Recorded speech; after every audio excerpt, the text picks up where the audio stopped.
nomine Patris et Filii et Spiritus Sancti. Dominus vobiscum.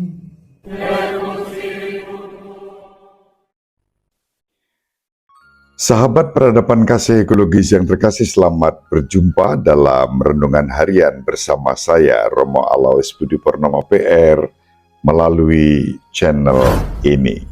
Semoga panjenengan selalu sehat, tetap semangat tanpa sambat, dan selalu bahagia, kebahagiaan yang bersumber dari Tuhan Allah kita. Mari kita awali perjumpaan kita dengan bersatu di dalam doa. Allah Bapa, sumber kehidupan, penyertaan-Mu membawa kami senantiasa mempunyai pengharapan di dalam iman dan kasih kepada Yesus Kristus, Putra-Mu, Tuhan dan Juru Selamat seluruh umat manusia.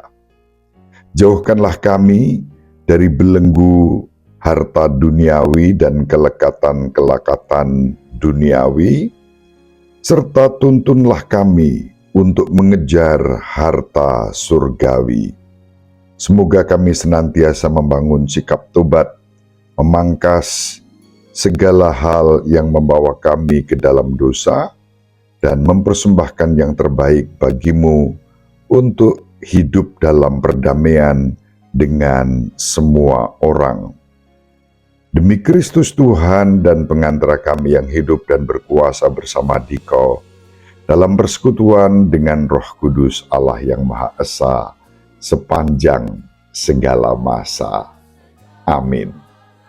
Sahabat peradaban kasih ekologis yang terkasih, kita akan membaca Injil yang diwartakan kepada kita pada hari ini dari Injil Markus bab 9 ayat 41 sampai 50.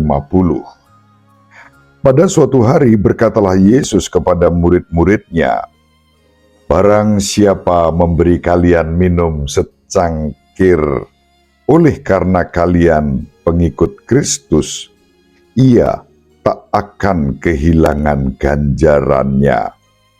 Barang siapa menyesatkan salah seorang dari anak-anak kecil yang percaya ini, lebih baik baginya jika sebuah batu kilangan diikatkan pada lehernya, lalu ia dibuang ke dalam laut.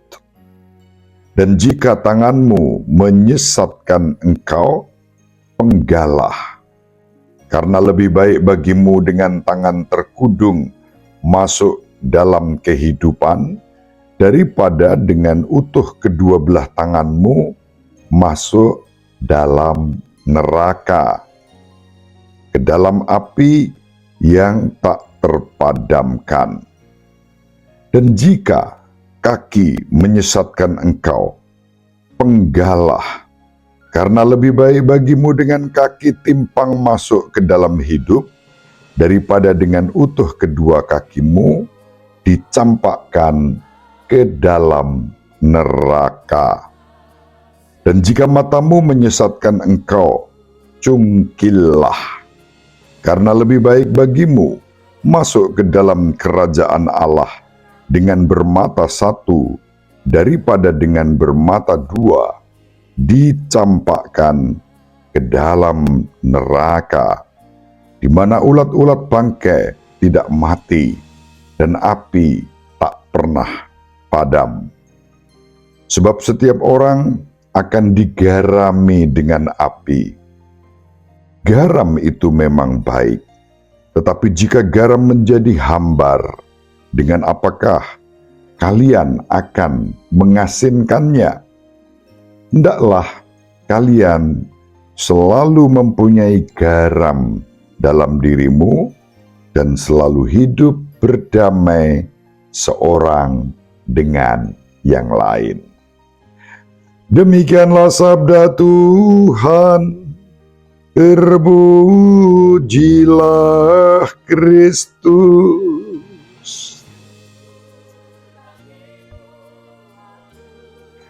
Sahabat peradaban kasih ekologis yang terkasih, hati-hati membaca Injil pada hari ini, jangan dihayati secara harafiah. Sebab kalau panjenengan menghayati, mengikuti sabda ini secara harafiah, itu bahaya. Karena apa? Lalu tak ada di antara kita yang tangannya utuh, tangannya dipotong karena menjadi penyebab dosa. Demikian juga dengan kaki, mata, telinga, hidung, mulut, menjadi orang-orang yang cacat secara fisik. Kalau sabda ini dihayati secara harafiah. Tentu Yesus tidak menghendaki bahwa kita menjadi orang-orang yang cacat secara fisik. Tanpa tangan, tanpa kaki, tanpa mata, tanpa telinga, tanpa hidung, tanpa mulut, dan seterusnya. Mari kita lihat makna dari sabda ini.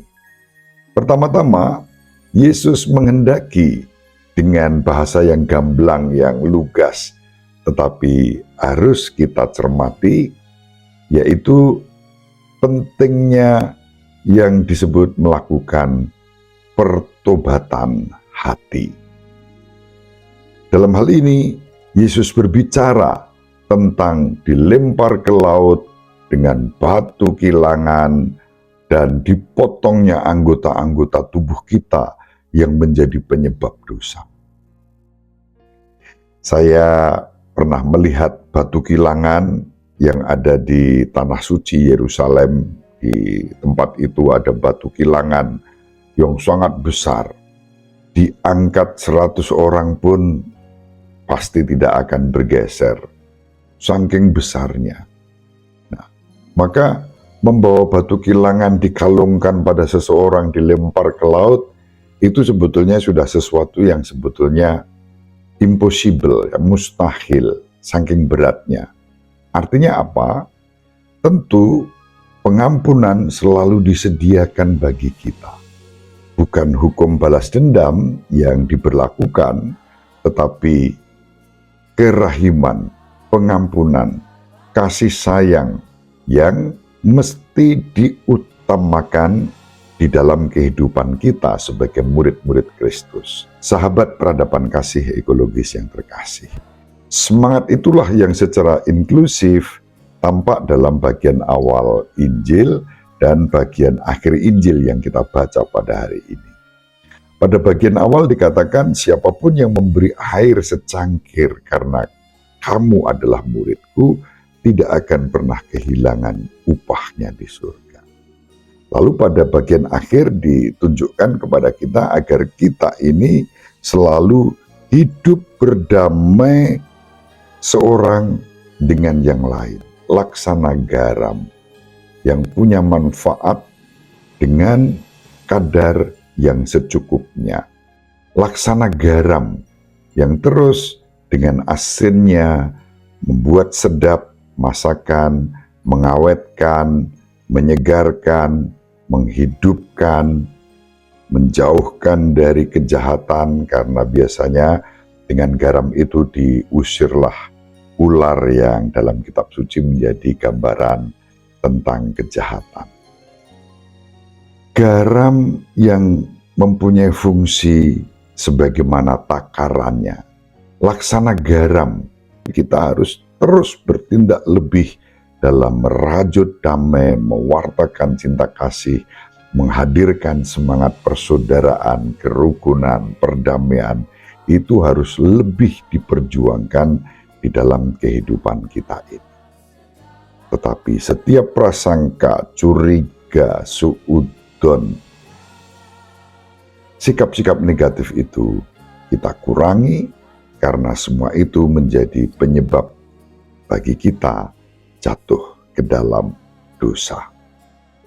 Mari sahabat peradaban kasih ekologis yang terkasih, kita saling mendoakan agar kita diberi rahmat menjadi murid-murid Kristus yang selalu setia pada apa yang menjadi kehendaknya dan bukan apa yang menjadi mau kita. Itu prinsip yang utama. Biarlah kehendak Tuhan yang terjadi di dalam kehidupan kita. Tidak perlu kita menghakimi, menilai orang lain, tetapi justru kita bersama-sama hidup berdamai satu dengan yang lain, saling memberikan perhatian, dukungan, dan saling meneguhkan. Memberi air secangkir, itu tanda peneguhan. Semoga bermanfaat. Ibu Maria selalu mendoakan kita, Bapak Yusuf merestui kita dengan keheningannya. Semoga panjenengan semua sahabat peradaban kasih ekologis yang terkasih bersama seluruh anggota keluarga dimanapun berada, dibimbing, dilindungi, dan diberkati oleh Allah yang Maha Kuasa, Bapa dan Putera dan Roh Kudus. Amin. Terima kasih, salam sehat, tetap semangat tanpa sambat, selalu bahagia, kebahagiaan yang bersumber dari Tuhan Allah kita. Salve, shalom, salam sejahtera, berkah dalam.